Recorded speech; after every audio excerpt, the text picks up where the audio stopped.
Fancy meeting you here. How's everything? Much obliged.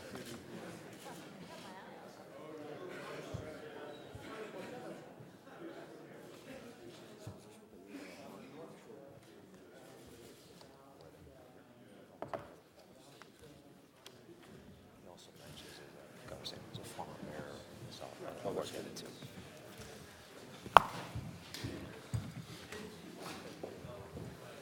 I didn't even bring mine. Too much pressure. Turn mine right off. I know. Good morning, and thank you all for coming today. I'm Howard Glazer, Director of State Operations, and I'm pleased to welcome you to today's summit on New York SUNY 2020 with the University of Buffalo. Here to present today for the university their proposal is a distinguished delegation from Western New York. We have Jeremy Jacobs, the chair of the University of Buffalo Council and chairman of Delaware North, Dr. Satish Tripathi, the president of the University of Buffalo, Dr. Michael Kane, the head of the medical school at the university, Robert Brady of Moog Incorporated, and our good friend, Mayor Byron Brown.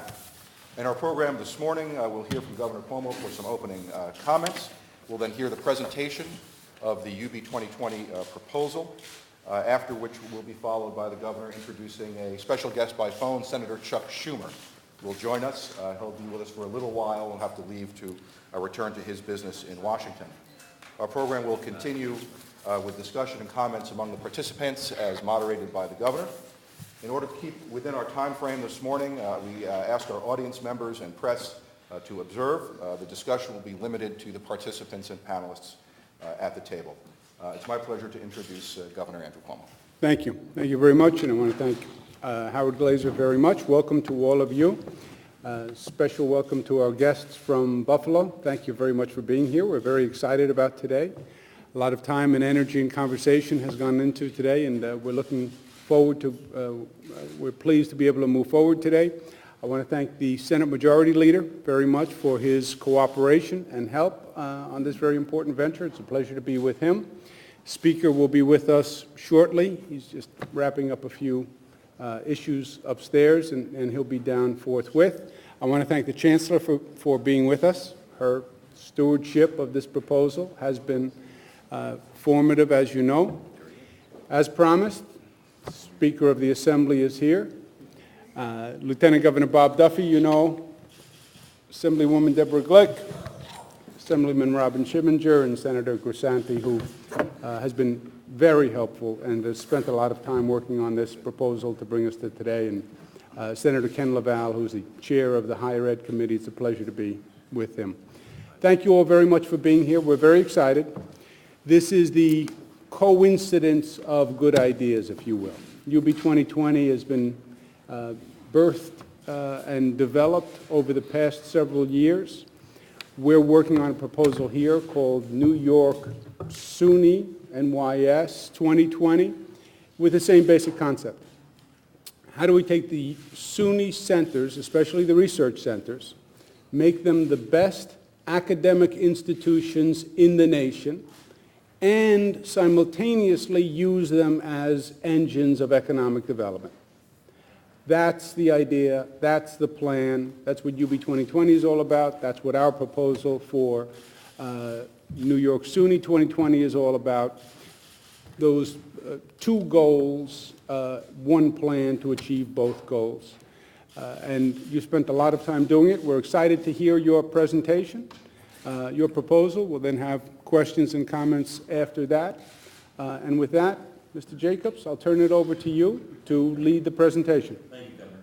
First and foremost, on behalf of UB and Western New York, thank you for the opportunity to present UB's application for the 2020 Challenge Grant funding. But before we begin our official presentation, I would like to commend you, Governor Cuomo, for recognizing the vital role of universities in economic development. In addition, I would like to acknowledge Speaker Silver for his history of capital support that has allowed UB and SUNY to thrive, and Majority Leader Scullis for his chamber's continuing support of the operational reform needed to achieve UB's fullest potential. Finally, I would like to commend Chancellor Zimfer for implementing a strong strategic plan for SUNY that focuses on advancing our campuses in excellence as well as impact. Throughout my involvement with the university, one thing is certain. UB has a clear and defined plan for excellence. It is a plan that is aligned with the goals of the governor and the chancellor, and it is a plan that responds to the urgent needs of our region and state. UB's plan is a strategy for our entire region to move forward with momentum.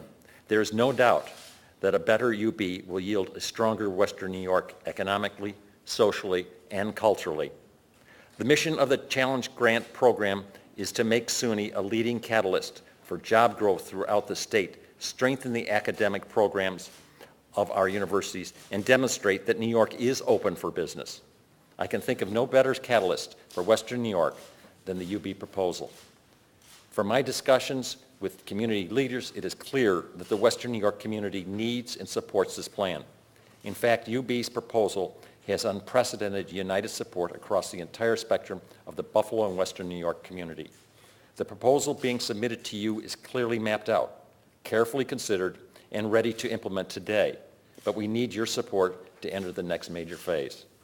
With our new president, we have the leadership, the vision, and the integrity to maximize the resources we are asking for today. Thank you for your continued leadership and support, President Capaldi. Thank you. Thank you for this opportunity to talk to you about our plan for UB 2020, and New York SUNY 2020. UB 2020 is of great importance for the future of Western New York and the New York State. It's a long-range strategic plan over 6 years in making. This university's vision was part of our university-wide collaborative effort led by our faculty and involving a broad-based participation from across all sectors of the community. We are already actively implementing UB 2020, and we are now moving into the next phase, and that is why we are here today.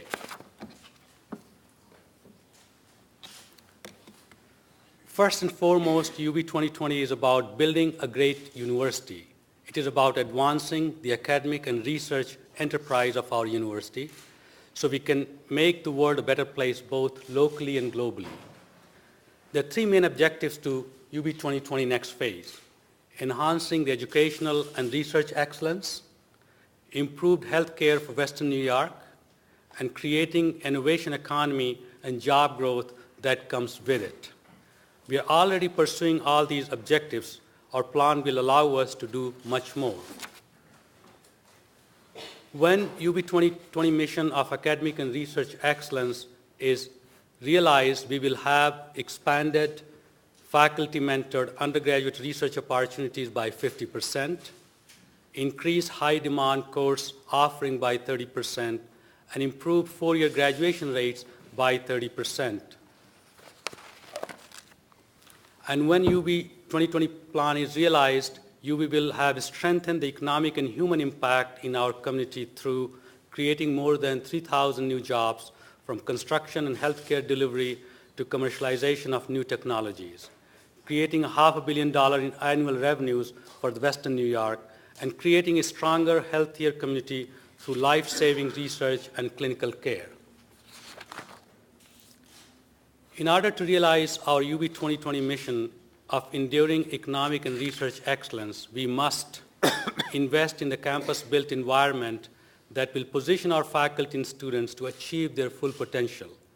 Invest in people who will enhance our students' education and drive this knowledge economy. The objectives are closely interconnected. One cannot be achieved without the other. To achieve our mission of academic and research excellence, we must continue to build faculty strength in key strategic areas that are the core of the university enterprise. UB faculty investment in these high-impact fields respond to the highest demand educational areas requested by our students who are eager to prepare careers in today's knowledge-based economy.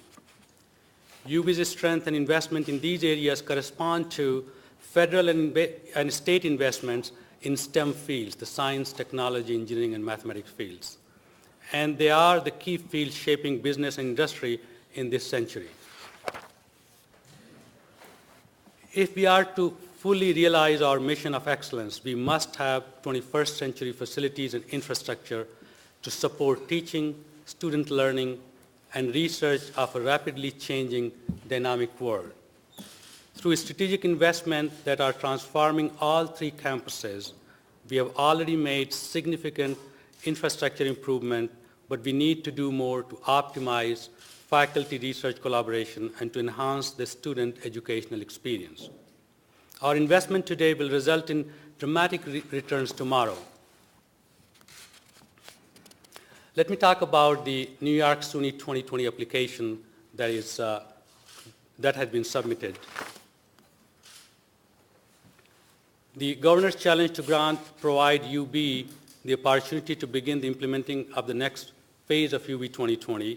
This application describes our plan to pursue two equally important and vitally interconnected objectives. Number one, co-locating our medical school with key partners in downtown, in the Buffalo Niagara Medical Campus. And number two, investing in people to enhance our students' education and drive the region's knowledge economy. I'd like Dean Michael Kane to talk a little bit about the medical campus. Michael? Good morning. The mission of the School of Medicine is to advance health and wellness across the lifespan for the people of New York and the world through the education of tomorrow's leaders in healthcare and biomedical sciences, innovative research, and outstanding clinical care.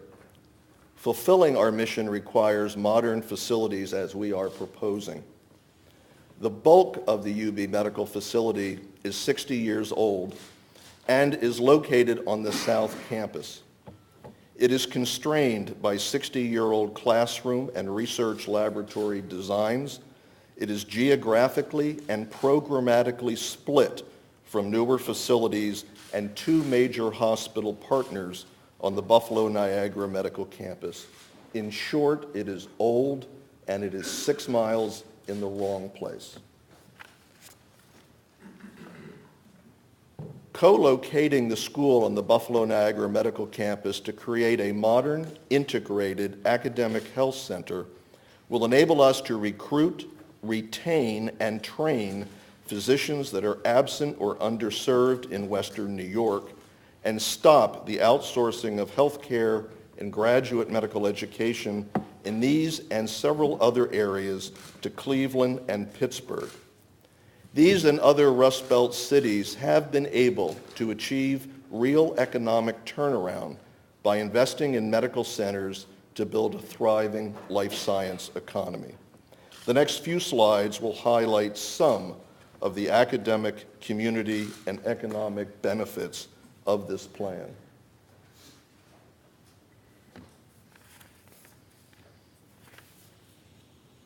An integrated academic health center will have a major impact on UB's ability to recruit the best educators, clinicians, and researchers. We project that bringing the School of Medicine downtown will result in 100 new faculty in key areas of patient care and research, increase research, patient care, and gift income to support our faculty and students. A downtown medical school will enable us to increase the class size, significantly increase the programmatic synergism necessary for research breakthroughs that save lives, and educate our students in 21st century facilities.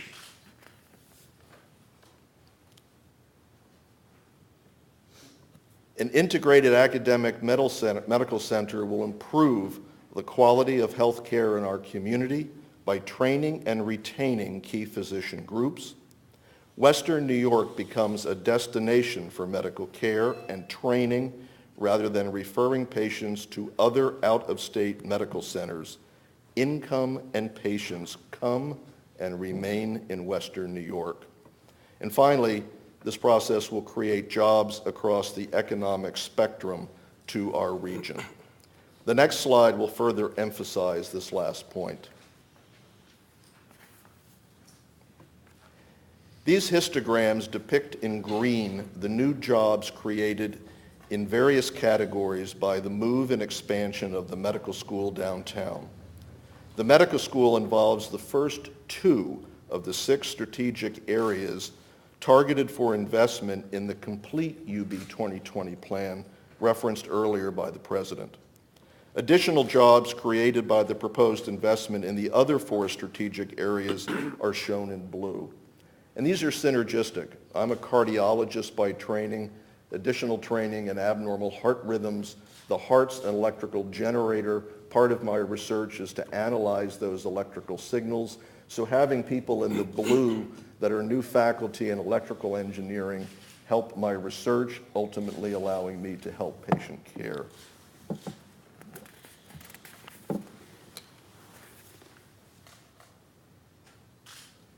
The Buffalo Niagara Medical Campus is the natural site for UB's School of Medicine. This optimal site is proximate to the Buffalo General Hospital, Roswell Park Cancer Institute, the New York Center of Excellence, and the new UB Clinical and Translational Research Center. This location provides a seamless environment for medical school faculty and community physicians to work synergistically across clinical, research, and educational settings. When coupled with the public-private partnership with Kaleida Health, and I'm most pleased that Jim Caskey is with our group, to relocate Women and Children's Hospital to the same area, the educational, research, and clinical programs for women and children will, for the first time, be integrated into a comprehensive medical center. A picture is always worth 1,000 words. We as a university and community can do more by leveraging talent and money through public-private partnerships, and we have been successful in doing so. Today, with our key partner, Kaleida Health, we are building a $291 million 10-story global vascular clinical care center, clinical translational and research center, and business incubator on the Buffalo Niagara campus. Jim Caskey and I wish to thank the Assembly and the Senate for their support. Kaleida and UB want to partner again to build a new women and children's hospital and medical school in the upper right corner of this photo. I want to emphasize the critical importance of public-private partnerships. Our current collaborative UB-Kaleida Health partnership to build the Global Vascular Center and the Clinical Translational Research Center resulted in $20 million in savings for the project and lessened the time constructing the building by almost 2 years. Again, we want to partner for this new medical school and hospital. As a state public higher education institution, we conform to all existing New York State statutes related to conflict of interest. Integrity and transparency are core UB values and guide all that we do as a university. What are the costs to relocate the School of Medicine? To generate the capital needed to bring our medical school downtown, we have leveraged a financial strategy that includes 2 co-dominant components: a capital investment component that I will discuss in a minute, and operating and budget investments that President Tripathi will discuss afterwards. The total cost of relocating UB School of Medicine to the Buffalo Niagara Medical Campus is $375 million. To implement this project, UB will leverage 10-to-1 the $35 million from the New York SUNY 2020 program to build this medical school facility. A medical school is not only about a building, it is about people. UB has identified multiple funding sources to bring the medical school downtown. These multiple sources are required to invest in faculty and students and include private dollars, gifts, partnerships, clinical revenue, medical school programs, and new research growth. The relative contributions of each component of our plan is shown on this slide. My last slide will focus again on public-private partnerships. As stated previously, the UB School of Medicine's co-location plan is part of a larger joint development project. The funding for the full $655 million program to relocate the School of Medicine and Women and Children's Hospital involves multiple public and private sources. President Tripathi will now discuss the operating budget investments. As I said earlier, this next phase of UB 2020 will only be realized if we achieve two vital and closely connected objectives: investing in the facilities and infrastructure that will support world-class research and education, investing in the people who will prepare our students to contribute successfully to 21st century knowledge economy. To make these investments, UB must have the necessary resources to build faculty strength in priority fields and across the disciplines. Through a Tuition Plus program, UB can invest in our students' education and in faculty research. As a result, UB can have even greater impact in our local community. Let's take a look at SUNY tuition in national context. Looking at public higher education tuition and fee rates across the country, we see that on the top is Penn State there in Pennsylvania, and in the bottom is New York State, Buffalo. And actually, the Pennsylvania tuition is more than 110% higher than the SUNY's tuition.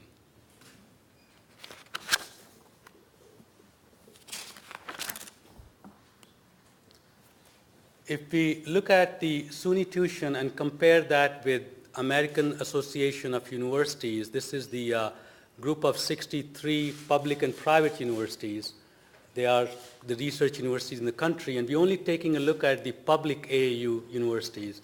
And if you look at the last 20 years, the AAUs have increased their tuition 7.8% annually. SUNY has increased its tuition 6.7% annually. But interesting part is that the SUNY's tuition increases have been random, sometimes 59%, sometimes 14%, not in a rational fashion. This has been the kind of graph that you give to the parents, and they feel they don't know whether they're going to fall on the curve here, which part of the curve they're going to fall on.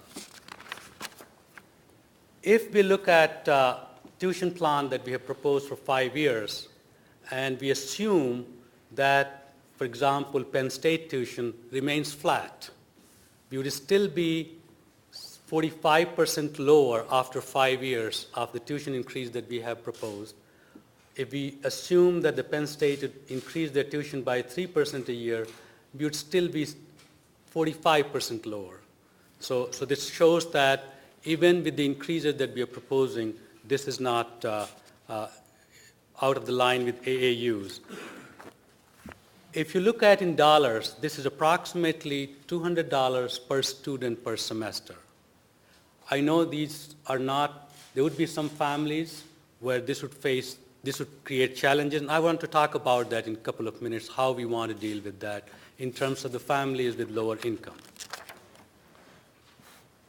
Our UB 2020 plan offers certainly that we have the necessary, our UB 2020 plan offers certainly that we have the necessary resources to invest in faculty and our students' education, because we know that the capital projects are nothing without human capital.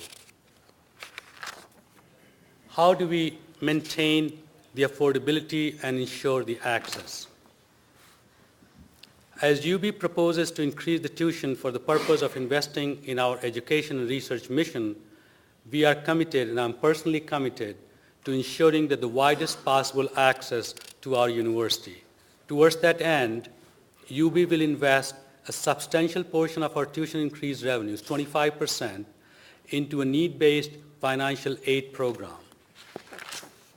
So for example, families making 0 to 40K, they would pay $0 per semester after the increase.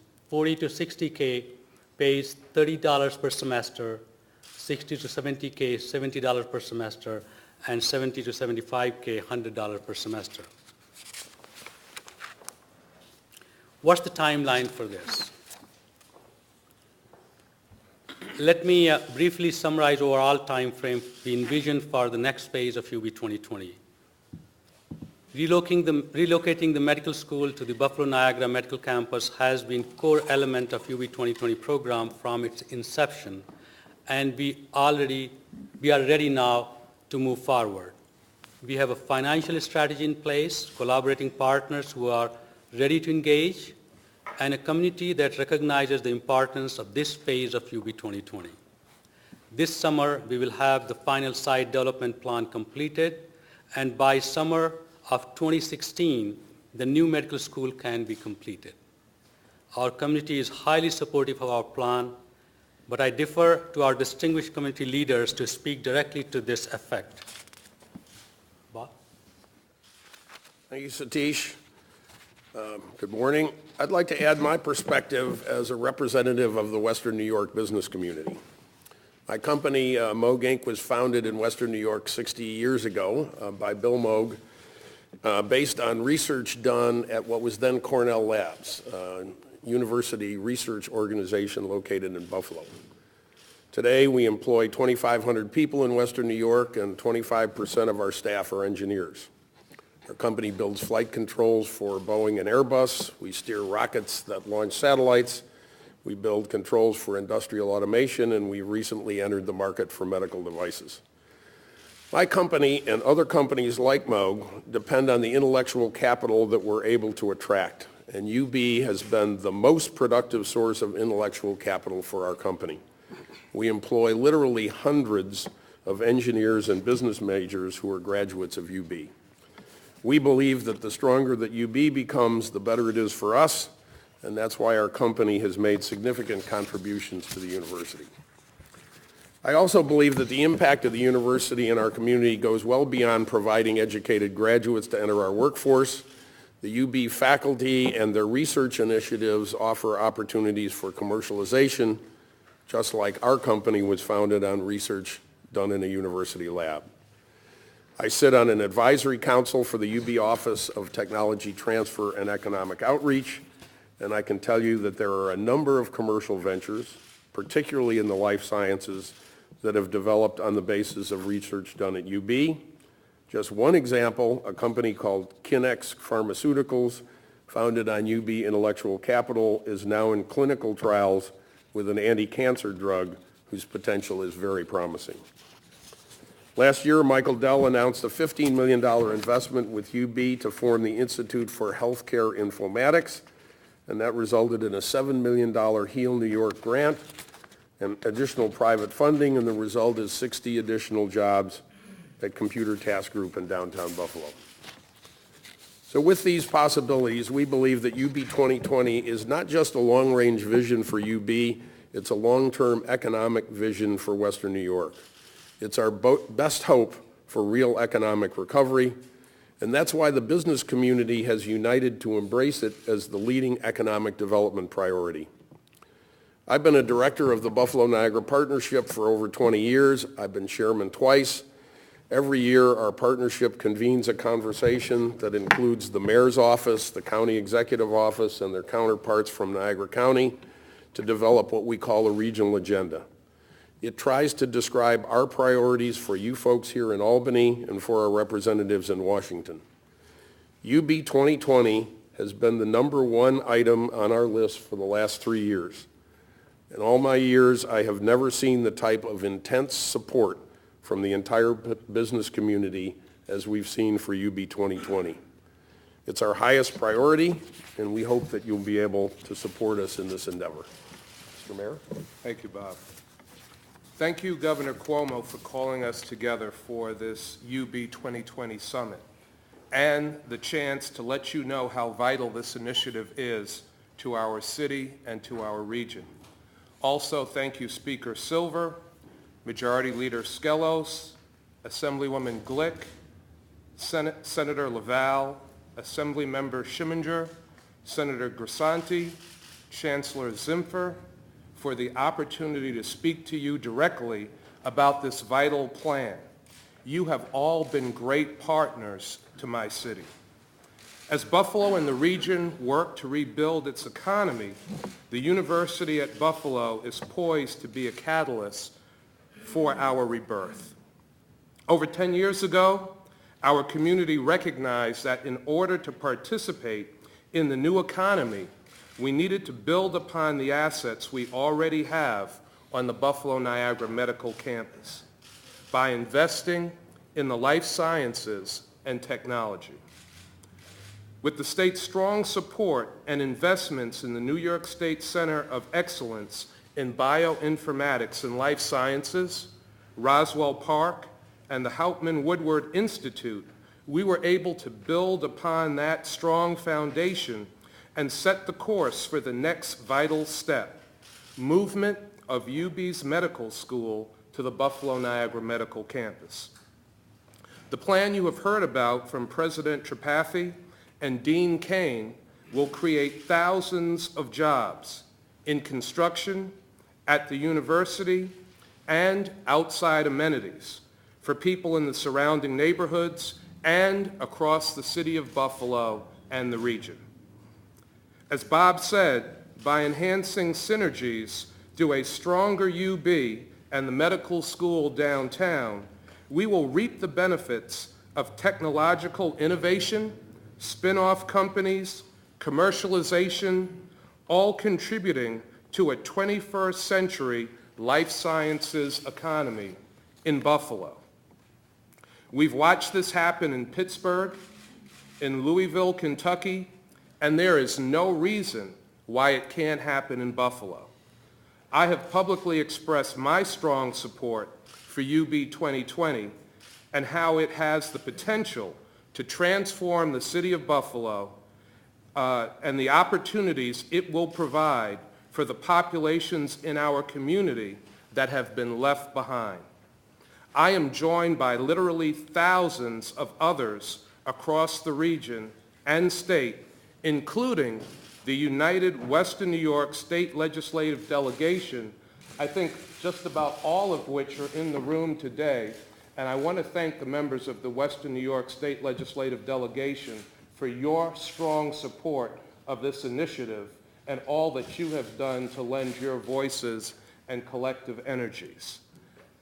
Let me also say that there are numerous business, civic, faith-based, and other community groups that have joined the university and region in the shared vision for growth. In summary, we need the governor's and the state legislature's support to do more, to help Buffalo and Western New York become a vibrant, thriving city and region. In short, Buffalo and Western New York needs UB 2020. And now I'm going to turn things over to our senior senator, Senator Schumer.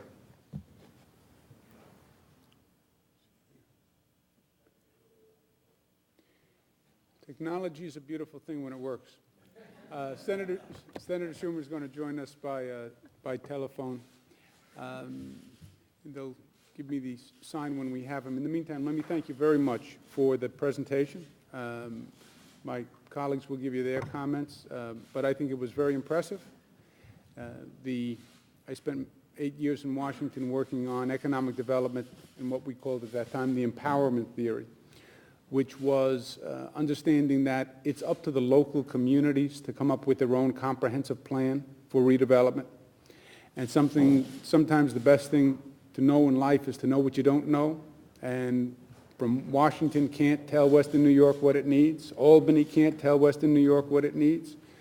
You know that. Our role should be to help, to facilitate, to partner, to support what you're doing. And that's exactly the plan that I think you're laying out here.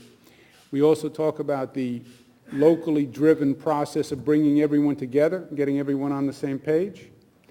That is the right concept. It's often easier said than accomplished.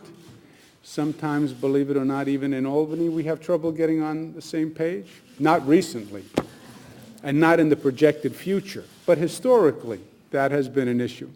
You've done that remarkably well here. You really have forged a partnership across all different lines, so I applaud you for that. The proposal speaks about rational tuition, which is a problem we're grappling with. It was a very interesting chart. I think the spikes in the tuition, those dramatic increases and periods of flat, rational tuition suggesting that there's a predictable rate of increase that a family can plan to. 6.7% was the average increase that SUNY's now experienced, which was interesting. The 5% rational tuition would be less than the past 6.7%. So I thought that was very interesting. And I also thought it was wise that you have a scholarship program that makes sure that if there's any increase in the tuition, there won't be a disproportionate effect on people who can't afford it. So well done. Hats off. I've sat through many presentations, but this truly was impressive. We have several weeks of business left here in Albany, and I hope that we can get this done. I'm an optimist, I like to say. That's good. I am. I'm learning. So I'm going to keep my fingers crossed, but I'm cautiously optimistic. With that, I'll turn it over to Senator Schumer, if we have him on the telephone.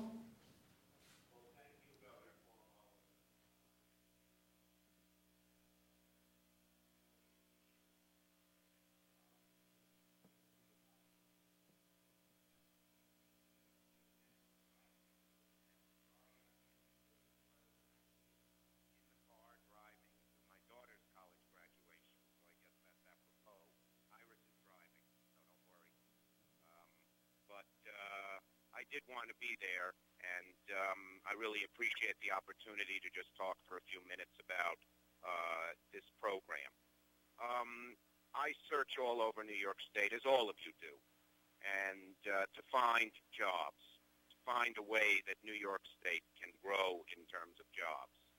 And the more I'm around, and we've had some good successes over the last decade and a half, working with many of the people who are here today, as well as some failures as well.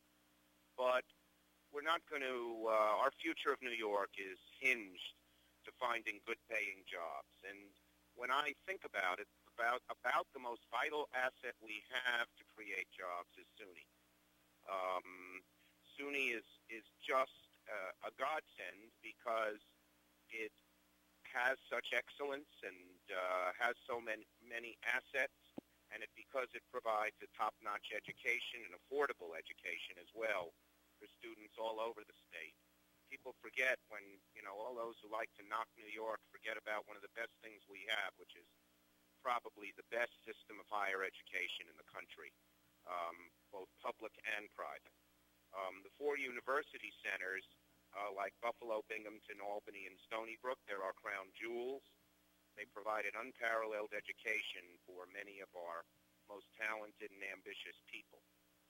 So, how do we take these jewels and change them, sort of like Rumpelstiltskin, into jobs? That's been the key. And, when I first got in office in '99, frankly, in Senate, New York didn't pay much attention to this. Our academic areas were not interested in jobs, even though they were excellent academically. But then we looked around at California and Massachusetts, and we saw, why are these states growing? Why do they have such good high-paying jobs? It's because the universities, flagship research universities, became the engines of economic growth. There was an effort to take the research inside the university walls and change it into jobs outside. And now we've sort of replicated that. We've begun to replicate that in New York. We don't have to look far. The College of Nanoscale Engineering in Albany has made New York the center of chip fabrication in the country, and it's throwing off other industries. We just now got the biggest federal research grant to Albany U to do photovoltaic cell research, which stems from the film cell research that we have done for chip fab. The Albany region population is growing faster than the national average. Its job creation is faster than the national average, and its income growth is faster than the national average, and that's something we want to replicate all over New York State. And so that's why I wanted to get on this call. I agree with Governor Cuomo. We have to make sure the SUNY system has the resources it needs. We're at a unique time. Lots of the other states are cutting back, and some of the best academic researchers, the kind of practical engineering researchers who create jobs, are available.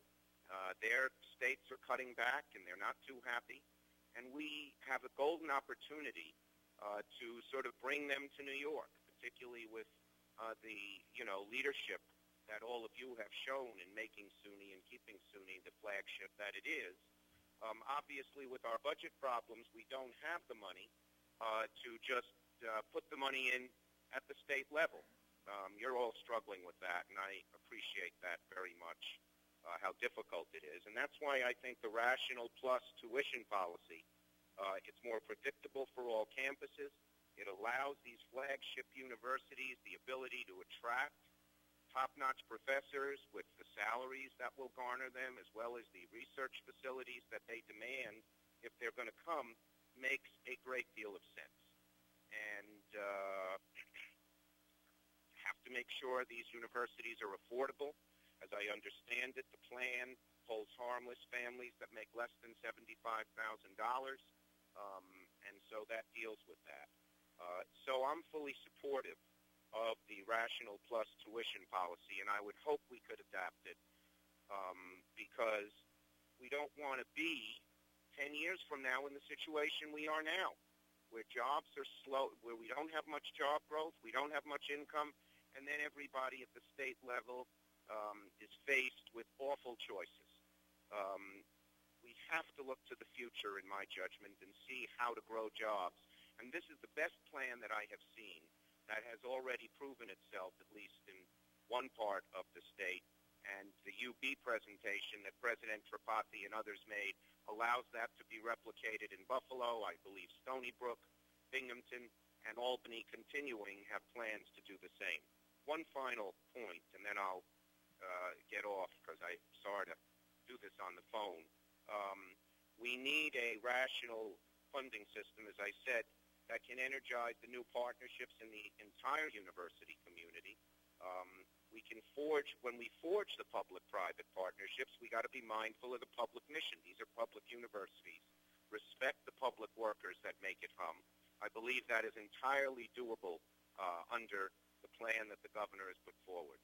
So I got on the phone because I'm excited about this plan. It's the best thing I have seen for the future. And I certainly, hope that we could be in this pleasant situation we were in much of the time when I was in both the Assembly and Congress, where we had the resources to do all the good things we want to do. This plan, I think, not in the next year or two, but down the road, if it gets established this year, will allow us to do just that. So I want to thank the governor for his leadership. I want to thank the UB community. And I look forward to hearing the presentations of the other universities as well in the following weeks, and hope we can get this done. I'll do whatever I can to make it happen, just because, it's just a belief in my core that if we want to create jobs and create income growth in the state, both that this is about the best plan I've seen in a long time. Great. Well, Senator Schumer, we thank you very much for being with us and for those comments. And I think it's even more exciting if you were in the room, Chuck, because when you see the presentation, it really is powerful. And the senator can be a great partner going forward. He already has been, but partnering with this plan and getting assistance from Washington. So we thank him very much for being with us. And we're very grateful that he took the time to join us, even though he's on a personal day today. And drive safely on the road, Senator, and no tickets on the road. Okay, thanks. With that, let me turn it over to the Senate Majority Leader, Senator Skelos. Obviously, this has been a project that has been very important to the Senator. We've spoken about it for months. Senator Grisanti has taken the lead for the Senate, and he's a big reason that we're here today, and he's been driving the process forward. So with that, let me turn it over to the Thank you Senate very much, Majority. Governor, and once again, thank you for your leadership on what is a critically important issue for the people of the state, I say the entire state, but significantly for the western part of our state. The presentation that you've made is more than compelling. Senator Grisanti has taken a lead on this issue, and certainly I want to acknowledge the support and leadership of Senator Maziarz, who's here, the Western delegation leaders, Senator Ranzenhofer, Senator Gallivan, and Senator Kennedy, for their continued support. This is about research, it's about health care, it's about economic development, and it's about job creation and opportunity and hope for the people that live in the western part of the state. So I'm very optimistic that we will get a positive conclusion, because I am an optimistic person, that we will get a positive conclusion as we complete this legislative session. I also want to thank Senator Laval for his leadership over the years. I believe we have the finest state university system in the entire country. And through Senator Laval's leadership throughout the years, it's been made possible. So, Governor, again, I thank you for your leadership, and I look forward to getting a very, very positive conclusion on this issue before the end of the session. And again, to you, Senator Grisanti, thank you for your strong leadership. Thank you. Thank you. Thank you very much, Senator. Our partner in developing SUNY and moving us forward and making sure it's not just one of the best institutions of higher learning in the country, but also an economic generator, has been Speaker Silver, who has been very instrumental in all these development projects. The project here in Albany, he's been a driving force for many years. So with that, I'll turn it over to Speaker Sheldon Silver. Thank you, Governor. I and my Assembly Majority colleagues are committed to the revitalization of the city of Buffalo, and we have been saying this and acting on this for years. I'm not going to go through the whole litany of what we know the universities throughout this state can do, but we've been there. We invested in the Halpin Woodward Medical Research Institute at the insistence of the Western New York delegation, and we were there to spur the expansion of Buffalo-Niagara Medical Corridor. And we support our public colleges, universities, and community colleges becoming engines for economic growth and opportunity. We are at the same time striving to protect, and we must protect, the integrity of our higher education system, and we're committed to ensuring that our SUNY and CUNY schools remain affordable and accessible to any New Yorker who wants to pursue a college degree and has earned the right to do so. Our membership has difficulty, and our Higher Education Committee Chair, Assemblymember Deborah Glick, and many of the majority colleagues are included in that, do not want to create a system where earning a degree in certain programs requires the sole province of wealthier students. We want equal access for all students. For variable tuition to be acceptable, there must be a commitment to increases in tuition assistance. Public higher education must remain truly public. That's our imperative. The graphs that you showed concerning the tuition at Buffalo being $7,500 or $7,600 a year, I think a student who goes there pays about $15,000 or $16,000 a year with all the fees that go with it. Those are not tuition assistance eligible. And the other question of the 6.5% that really has to be answered is how much of that 6.5% per year in increase has actually gone to the revenues of the university over the last 20 years. I would suspect it's significantly lower, that much of it has gone to balance the budget of the state by prior governors, and that money has been raided. And that's one of the things that we have difficulty with, taxing the students at the state university as the people who are going to balance the budget. So any commitment to whatever level of tuition increase must be a commitment to enhance the programming at the state university or the city university. And I would suggest that those are some of the areas that we need to buckle down in order to move forward on this type of a program. So I do want to commend Assemblyman Robin Schimminger and his colleagues from Western New York for moving forward with the program. I want to commend Assemblywoman Deborah Glick, the chair of our Higher Education Committee, for analyzing this and pointing out some of the difficulties that are presented, and hope that we can address that in an overall solution or conclusion to your presentation. Thank you. With that, let's turn to Chancellor Zimfer. We talk about the great asset that the SUNY system is to the state of New York, and it truly is.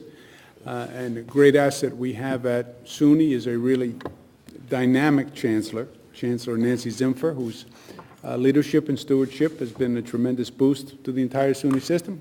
Chancellor, comments? Thank you, Governor. It's great to be a partner in SUNY 2020. I really know on behalf of all of our 64 campuses, we appreciate actually your inspiration and leadership of that idea, and we're glad to be a partner.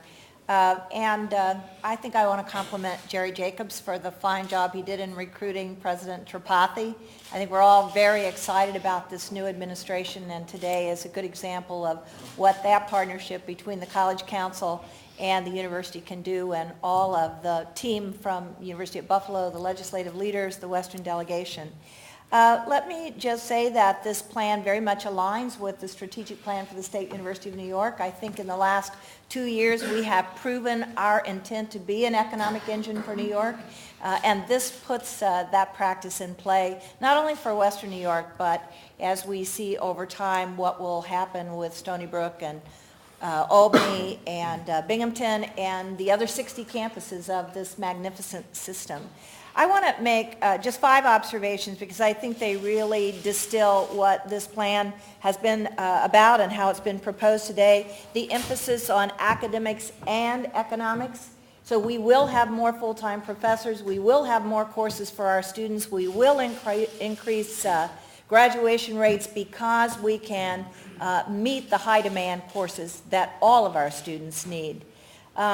Secondly, this is about construction, but it is also about operating. We can't build buildings that we cannot populate with high-end professors who can do the research that the dean talked about. And as a consequence, we are feeding construction costs into this plan, but also operating costs through a rational tuition plan. And that brings me to access and affordability. I think the UB aid that you're presenting and closing the gap and using really the first dollar, the first 25% of the tuition funds is admirable and meets our expectation. In fact, our Board of Trustees issued a resolution to all 64 of our campuses to provide the kind of innovative tuition gap funding that you are exhibiting. And also this is phased and realistic. I heard a lot about UB 2020 being a heavy lift. I want to congratulate the team that you've broken it down into phases. You've made it manageable and understandable and realistic.